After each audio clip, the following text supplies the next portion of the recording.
Thank you for choosing our Patio Heat channel. I'm Steve. We provide tips and information to extend the enjoyment of your patio project. Our videos give you a knowledgeable overview prior to investing in your outdoor heating equipment. Whether you are a professional or owner-builder, we provide specific details for optimum heat coverage for your application. Post a comment or question, or for developed visual designs, send your request into designs@patioheat.com. We're here to work with you. For over 30 years, patio heating is the bedrock of our business, expressing what works best. Now let's get heating.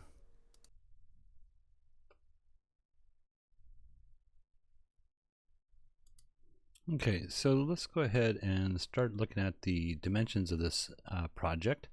Overall dimensions we have are essentially we have a height here. I have the height of the bottom edge of the wall here, as well as these the bottom edge of these beams here at, I think it was 8 foot 1 inch. And then we have each section here at, I actually show this at 10 foot 1, but that's the outer edge to the outer edge. So the inside edges here I have at 9 foot 5 from inside edge to inside edge. And it's a square structure, so the inside edge of this wall here is the same as the 9 foot 5 inches. Other than that, I'm going to go ahead and pop off the top here, just take a look at what else we have. We have some rafters that go in this direction here, and then we have these two beams coming across here. There's also a TV set here, and we have seating positions right here, as well as I have these two located here. Now, this is what would be considered an enclosed area, meaning that the amount of heat that you need for a space like this is completely different than, you know, a completely exposed outdoor seating position. These are louvered windows here, and so obviously you can close them up during the colder times of the year, but should you want to have, you know, some type of view while you're occupying this space, then you could open them up and have electric Infratech infrared heating systems. So let me go ahead and show you what one unit would look like. Now I'm going to place a 3000 watt unit in a spot like this, and what I did was I centered it within this location based on these two, you know, ceiling rafters, I'll call them.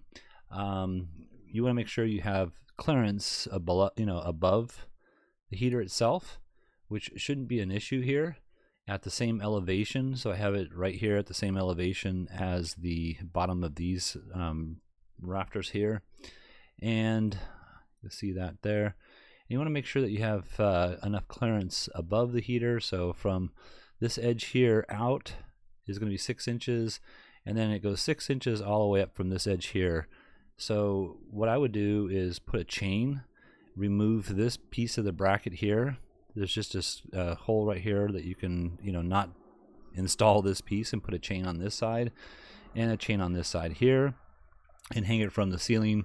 Now the ceiling rafter may not be aligned properly for the center position here. I'm not quite sure of that, but if it was not, then you could, obviously just add maybe a wherever that position is here, you can just add a 2x4 or something of that nature to hang it off of. So I'm just going to put a 2x4 here, and that would be something that might work. I'm going to go ahead and remove that. You could also, just use something else to go across here to get in the center of that. But let's go ahead and just remove that, because I'm not sure exactly how that would be done, but that's what I would do in order to hang this off of a chain, something of that nature, to get it in the right position. Now, could you, change the angle based on the fact that this is the primary seating position here? Yes, you could. However, the issue would become that, let's see if I can move this here and show you. What would happen is you'd have to drop this down an additional I think it's probably almost like 12 inches, but let's go see here. I'm going to turn off this above clearance here, and we'll move this up here to the bottom, which is right there, 3.5 plus 6, so that's 9 inches, 9 3/4 of an inch actually. And take that back. Let's go right there. So could you do this? Yes, you could do this as well, and then possibly move it just a little bit off center to heat up the majority of this space right here. However, doing that, you're not going to get the full ray on everything here, but it would be pretty good as far as the footprint of heat. Now, the thing that I don't like is the intensity of the ray inside of a room like this. So I would probably, like I said before, I think I'd probably go with a 3,000 watt unit if I was going to do something like this. And also, just looking over here, I'm going to turn off the ray because the ray is invisible to the human eye. But if you were sitting here with your head about this height here watching TV, I guess that's not going to be in your way. So yes, this would work, but I like the other layout that I had here just because of the fact that I like the fact that it's a little bit wider in its footprint of heat. So if I showed you that here, I'm going to go ahead and change that, but this would be a very good layout as well here. And the ray, will stretch a little bit further from left to right here. I think your coverage would be a little bit better. And a 3,000 watt unit for an area like this would be probably what I would recommend. Using a 4,000 watt, I think majority of times it would be too hot. And so that would be something that you would need a control system for in order to, make this comfortable at all times of the year. But a 4,000 watt on a very, very, very cold day, I'm not sure where this was at, but on a very, very cold day, 4,000 watt might be beneficial. When I'm talking a cold day, I'm talking like 40s or something a little bit less than that degrees Fahrenheit. But yeah, this would be really good with just a 3,000 watt unit and no control system. And again, you could close these windows, and when you close these windows or louvers, that really reduces the amount of heat needed. With a fully opened area, I would say, the 4,000 watt is pretty a good idea, but when it's enclosed like this, I'm really pushing towards the 3,000 watt. All right, so let's look at one other option.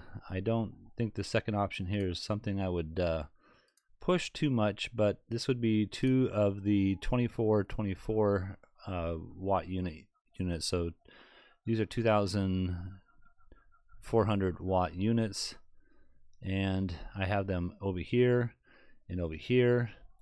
I don't really like this placement, but I need at least 6 inches of clearance, and I didn't want to put them together on this side of the beam because they would be too close to, there'd be a lot of overlapping rays. Let's go ahead and see what the footprint of heat would be. So we are penetrating the wall here a little bit, but as long as you're at least 18 inches from this edge here to this edge here on the bottom of the unit, you should be fine. And I have this located at the bottom of this beam. So again, you're not into that 18 inches of clearance here. You're just at 6 inches of clearance up here, like I showed before. So this is the above clearance 6 inches and the below clearance 18, and that's why I have it at the same elevation as this here, bottom edge of the beam, bottom of the heater. And so yeah, this is a decent coverage, and you can turn one on and one off during different times of use, but it's not the most ideal. One thing I'm not too fond of is I'm not getting a good footprint on the outer edges. So you can see here, if you're sitting right here, your upper torso isn't going to be penetrating by that heat ray. And this is infrared heat. This does not heat air, this heats mass. So just like if you were in the shadow of this structure here, if you were standing here, you wouldn't feel the warmth of the sunlight standing here like you would over here.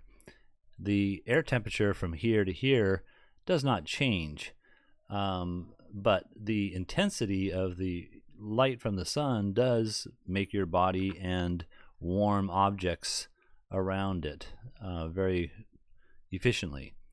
And that's the way that the infrared light wave works, is if you're in that ray, you'll feel the warmth. If you're outside the ray, you will not feel the warmth.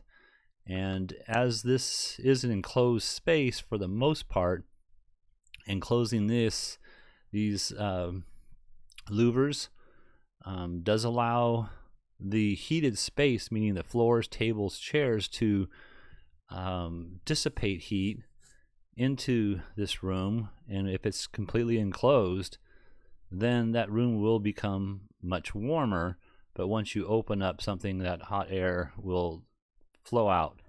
And again, we're not heating the hot air with the infrared light waves. The hot air is convection heat based off of air movement from the floor, tables, chairs, floors, things of that nature into the air, and that hot air rises. And if we enclosed everything, then you are, gathering that warm air as it's being, enclosed. Now, if these were, have gaps in them, the louvered windows here, then that hot air is going to seep out at this point right here, and it's going to be cold down here and just warm up there as the heat rises. So just keep that in mind, that this is infrared heat. It heats mass, not air. So, all right, well, I hope this has helped. If you're looking for some assistance with your outdoor heating application and you'd like us to review your plans, send your information into designs@patioheat.com. I'm Steve. Please tap that like button if you find this video useful. We don't advertise, we're not monetized. YouTube does not support us unless we receive a thumbs up from our viewers. And feel free to make any comment or question. Thank you very much. Have an excellent day.